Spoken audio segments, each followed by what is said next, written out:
Al Parlamento europeo Lega e Forza Italia hanno votato contro i Corona Bond. Sì, invece, ai titoli di debito comune europeo è arrivato da 5 Stelle, Partito Democratico e Fratelli d'Italia. Democratici e grillini in Europa si dividono però sull'utilizzo del MES, del Fondo Salva Stati. Alessandro Gamberi.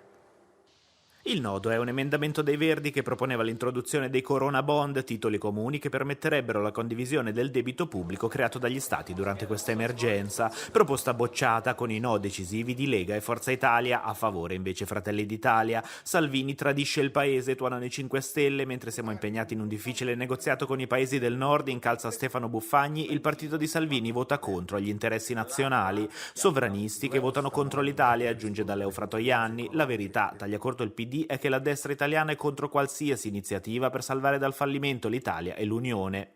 In vista del voto di oggi sui recovery bond, i Dem chiedono a tutti responsabilità per l'interesse nazionale e concretezza. A Strasburgo la maggioranza si è divisa. Sul MES i 5 Stelle hanno ribadito in Europa la loro contrarietà e annunciano l'astensione sul testo finale. Di fronte agli attacchi la Lega si difende e parla di strumentalizzazioni. Non siamo mai stati a favore, si legge in una nota, Eurobond significa rinunciare alla sovranità fiscale e consegnare le chiavi di casa alla Troica. E da Forza Italia Tajani si dice stupito dalle polemiche, l'unica cosa che potremo ottenere sono i recovery bond, osserva, il resto sono solo inutili battaglie sui nomi. All'età di 97 anni